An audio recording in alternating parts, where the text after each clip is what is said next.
Okay, let's see if we fix this or not. We can't do it on Baseball Process. We'll have to do it here on my page, personal page, and we'll see if this is a go. And I'll check it out. I know, Brian, you had a question that I'm going to answer here tonight for you. I'm going to make sure that I get to a lot of the questions that we originally wanted to ask, and I wanted to make sure that I give some people the time to make sure that those people that tried to find me on Baseball Process figure out that I'm over here on my live page. I am not the most tech savvy person. That's going to be clearly understood from the beginning, and so I'll figure it out as the weeks go along. As you have a question, you can just pop it up here on the screen. I'll do my best to answer most of them here. If not, I'll answer them after we're done, whether it's via email or direct message.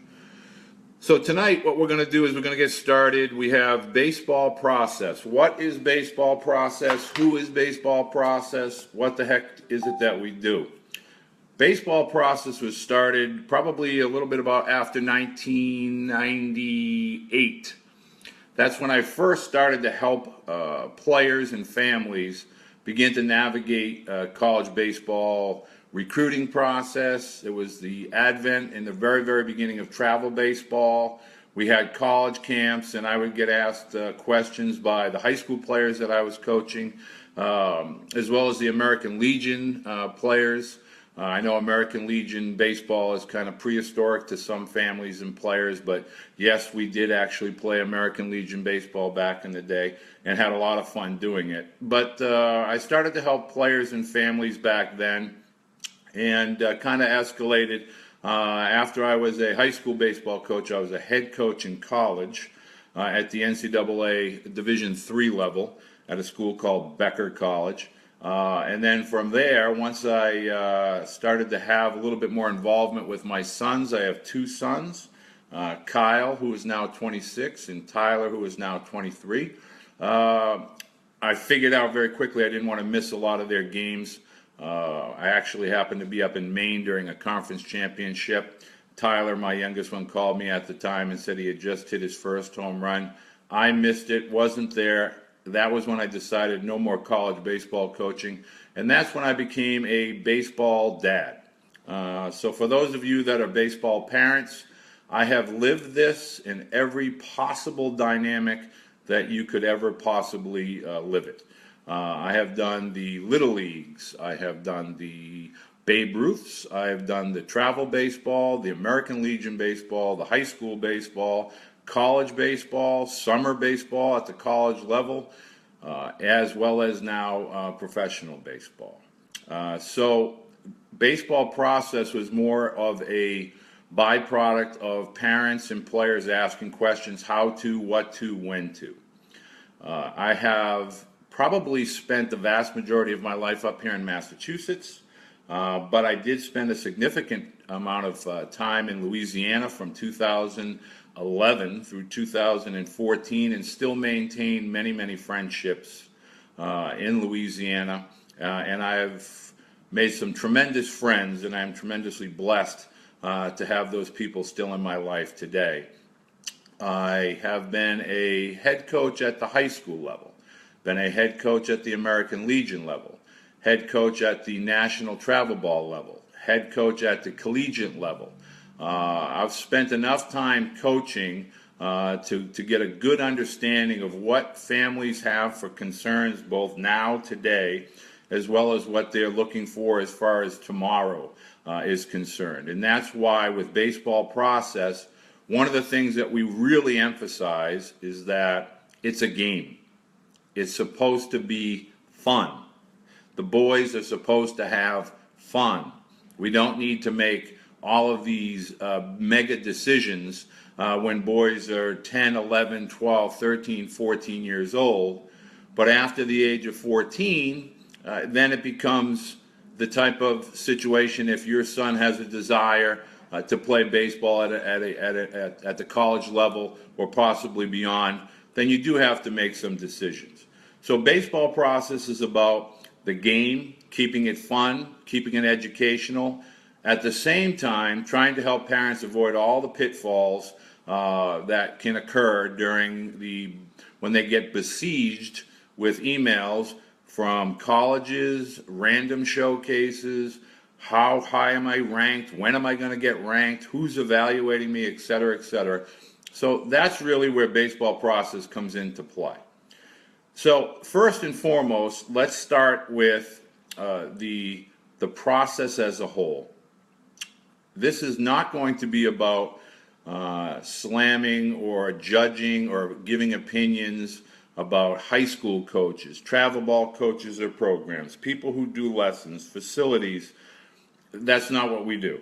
Really, what I try to focus on is getting a parent to understand at a very, at a certain point in a student athlete's life, there has to be an evaluation of your son's skill sets.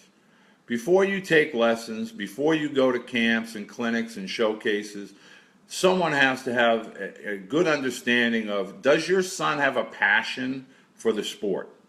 Because if he doesn't have a passion and he's not asking you to go to the game, he's not asking you to go to the ballpark, he's not asking to go to the lesson, chances are he's not ready to really get to the point where you need to push him in any direction. Made this mistake with my oldest son, Kyle, had every skill set known to mankind. He had size, he had a cannon for an arm, he was a tremendous catcher.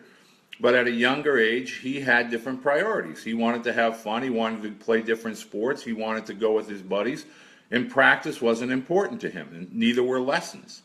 So that's really where I came to understand, okay, can't push.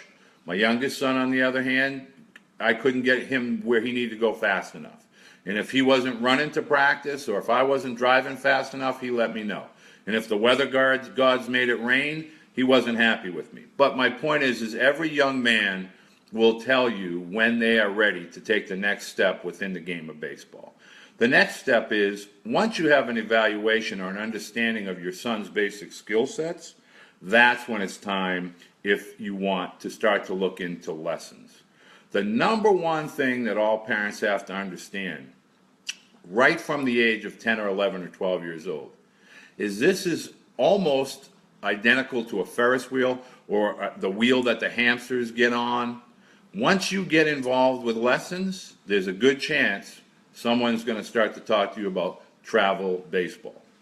And once you get to travel baseball, there's a good chance somebody's going to talk to you about camps, clinics, showcases, etc., etc.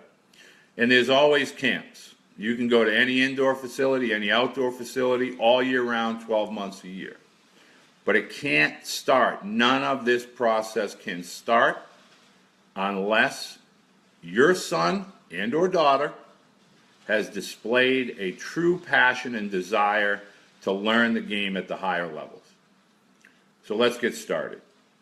First thing, today's kids do not play enough baseball in the sandlots. So therefore, that has been replaced, unfortunately, by lessons.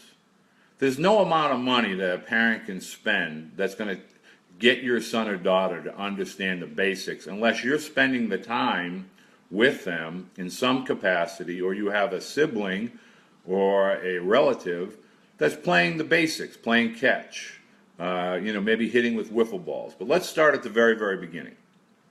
At a very young age, whether your sons are hitters, position players, or pitchers, camps. What is a camp? A camp, there are two basic types of camps that are held.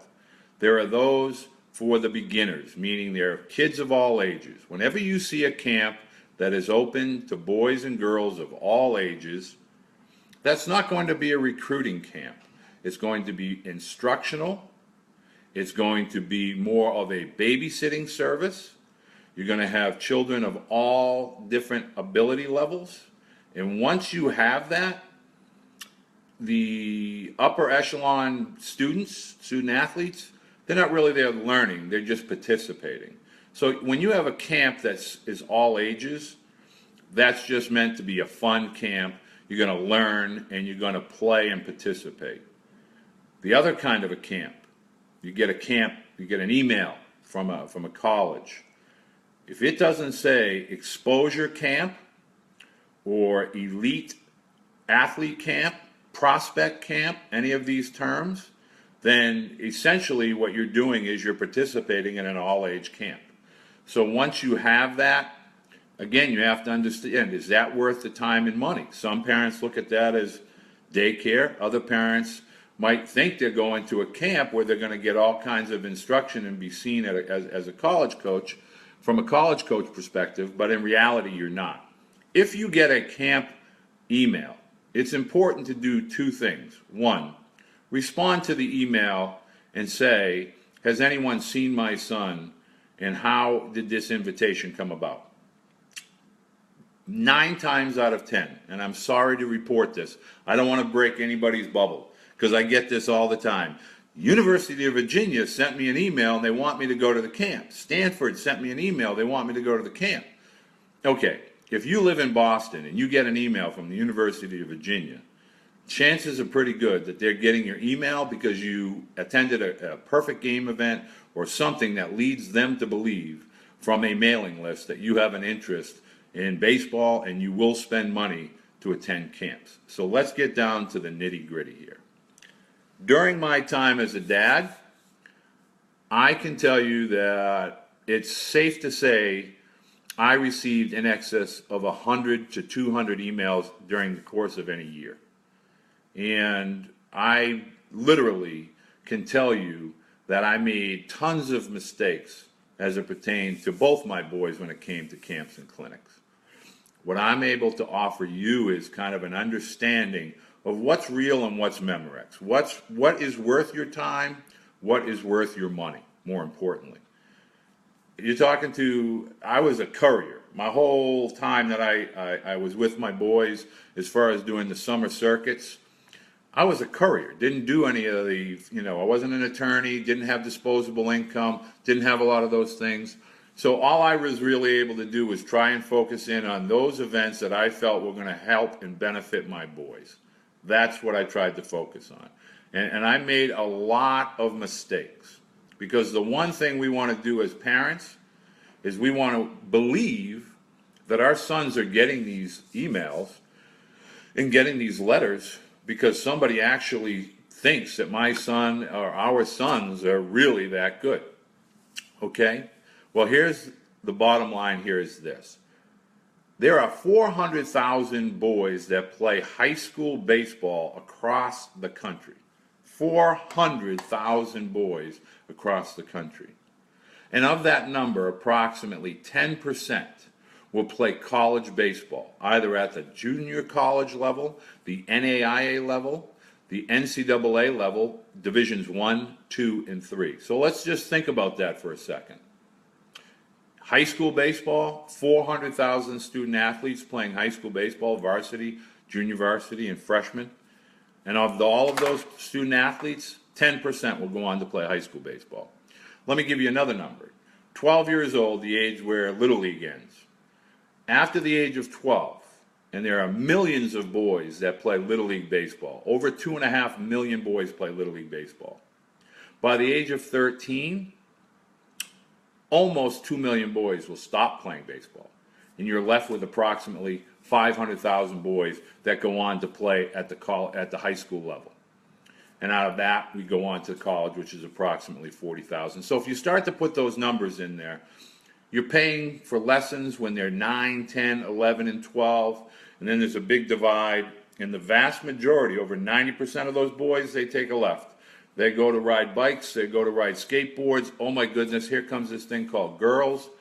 I don't have time for baseball. Out they go. Now it's time to get serious. Now I'm 13. Now I'm 14 years old. And I really like this game. And it's a passion. It's an addiction. When baseball players at 13 or 14, you're either all in or this isn't for you. Not many people like to stand there at 60 feet and see a ball go by and buzz the tower at 80, 85 miles an hour. You're 13 years old. And then 14, it starts to get a little bit harder and so forth. So, camps. Do you spend your money on camps?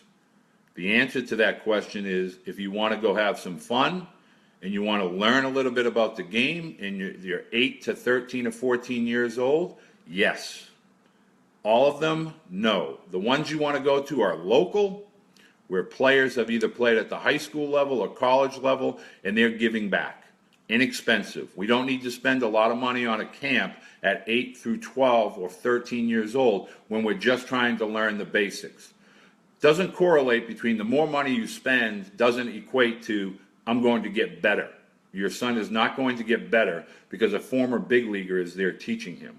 Your son just needs to learn the basics. The basics are throwing a ball properly, catching and receiving a ball properly or fielding a ball properly, and then hitting. Because hitting is the most frustrating thing that any young man, any athlete can do. It's easy to throw. It's fairly easy to use your glove and catch if you do it often enough. Hitting, that's a whole different story. I strongly suggest the tee. Now let's talk about clinics. Clinics are exactly what they're called. A clinic is you are being taught something. Typically, a clinic is going to bring in experts at each individual facet or skill set of the game. So I'm going to have a pitching clinic, a hitting clinic, a catching clinic, an infield clinic. A clinic is going to teach and instruct. Again, we want those to be inexpensive. We don't need to spend big dollars and travel great distances for clinics. It's not where you want to spend your money.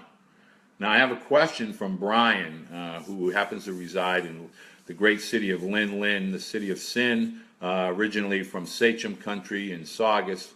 And Brian asked a very relevant question for tonight. And tonight's question is, how does a family know how to prioritize their funds on all of these showcases? Which ones are worth the time, the energy, and more importantly, worth the money? Okay, family finances showcases. What is a showcase? A showcase is an event where you are going to have your son, again, and or daughter, going to ask you to display your skill sets. I want to make sure that you understand there is no need to participate and spend money in any way on a showcase unless your son or daughter exhibits a separating skill set. Let me repeat this. A showcase, you get a letter, you get an email, you get an invitation from a facility. It says, we're having a showcase, and we got 80 Division I colleges, and we have Division II schools, and we have scouts and Major League Scouts, and you got to be there. And I've held these events. I try to impress upon parents, if your son doesn't exhibit passion for the game, desire to play at the next level, he has some polish, current, meaning he throws an average to above average arm strength, he hits with either power or average, he finds the barrel of the bat. Catchers, you're receiving well. You have decent footwork. You have good arm strength. Infielders, you can field a ground ball and you can throw it to first base. Now that sounds as if I'm being demeaning. It's not. But you see people that go to showcases, they can't field a ground ball, they can't swing a bat properly, or they show out with a bat that is too big. They get to the mound and they have no ability to throw a ball from 60 feet 6 inches. You do not need to spend money on a showcase. It's not worth your time. Now, let's assume that your sons are playing in high school. Let's assume your sons are playing at the varsity level and they are 9th graders. Showcases. We're going to get into this more next week when we discuss rankings, evaluations, and recruiting. Recruiting begins, as silly as this will sound, when your sons are 13 and 14 years old. That's when they are identified. And the vast majority of these boys are identified at showcases. The one thing that you want to understand is when you start to put your son into this mix of showcases, you are basically doing two things. One, you are announcing to the baseball clinic, camp, showcase world, we will spend money. And so your names are going on a mailing list. Two, you are opening up your son for evaluation from people that either have good motives or ulterior motives or good motives. If there are people at these events that have contacts, they're going to start picking up the phone and they're going to start letting people know who they saw. Case in point, last year, I do a lot of work with Team USA. Team USA, I'm in Portland, Maine. Young man by the name of Trey Fletcher. He's running a 60-yard dash. I look up. He runs a 6.36.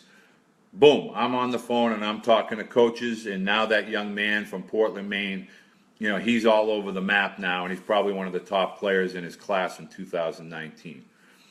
The answer to your question, Brian, is this. You need to determine two things as a family. Geographics, logistics, where does your son want to attend school? If he wants to attend school in the Northeast, you have no need to go to showcases that have coaches from other parts of the country. You want to get to the showcases that have the coaches from the schools that your son has an interest in. 2, you can't catch a squirrel if you're trying to chase 10 of them.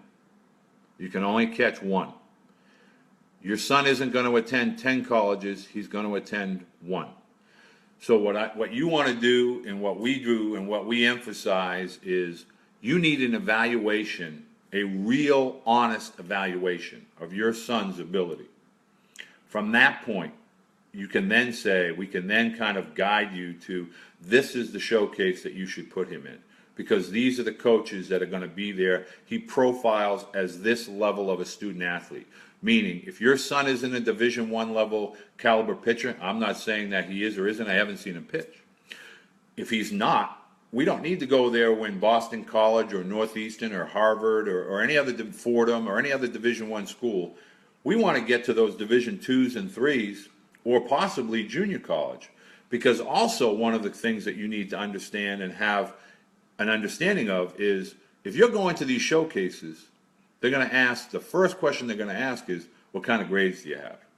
So if you're at a showcase and there's all Ivy Leagues and Patriot Leagues and NESCAT schools, which are Bates, Bowdoin, Amherst, etc., wrong place, because we don't have the grades for that and we don't want to chase our tail.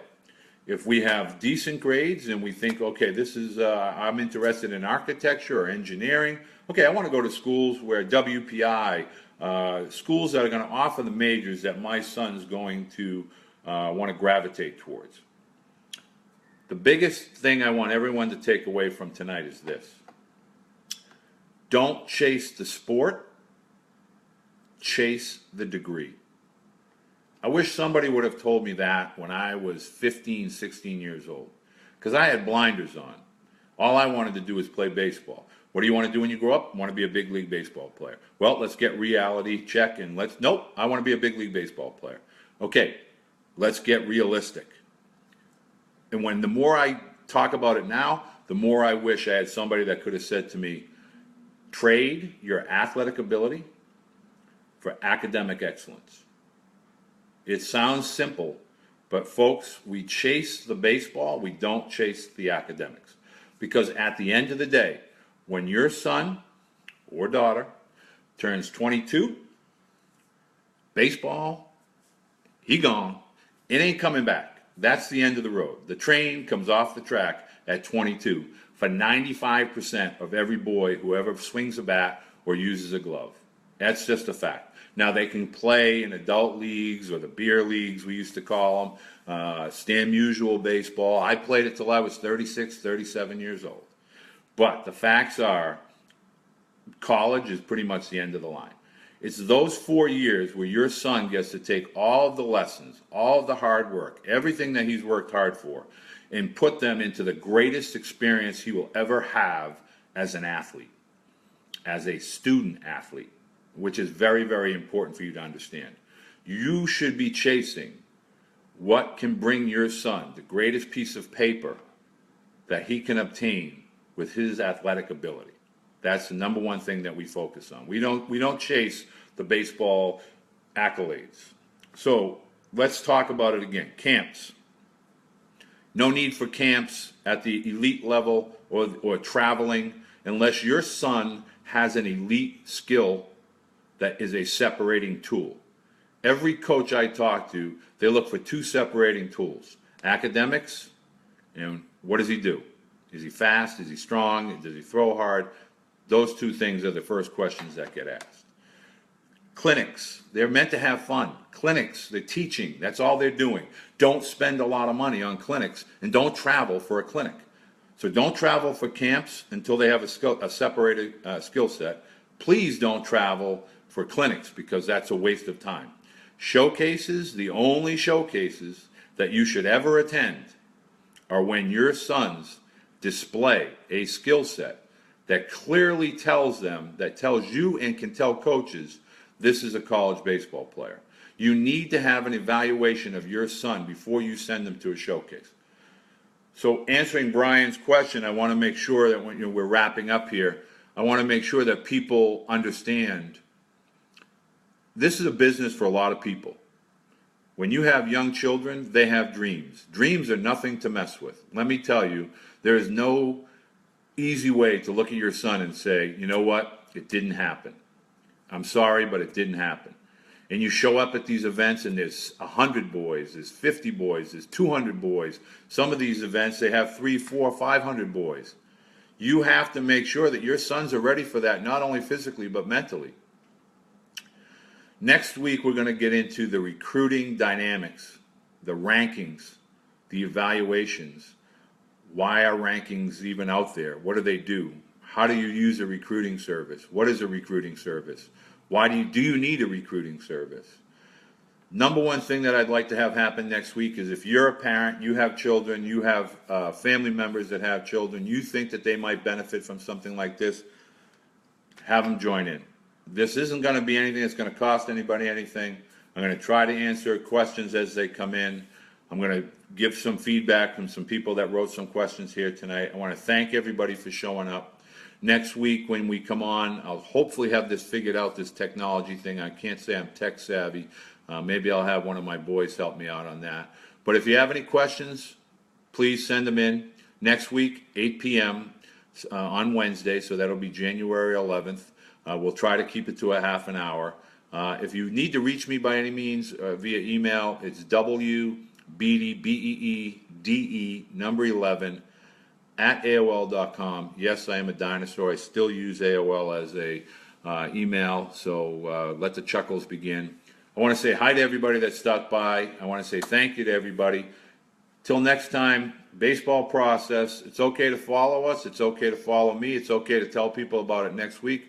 Bring your questions, and we'll get rocking and rolling. Thank you, Mr. Gorman. I see, boom. We are going to get to that next week, Mr. Gorman. Thank you very much, my good man. You and I both know that is dead set. So we will talk next week. Look forward to seeing everybody. Take care. Bye now.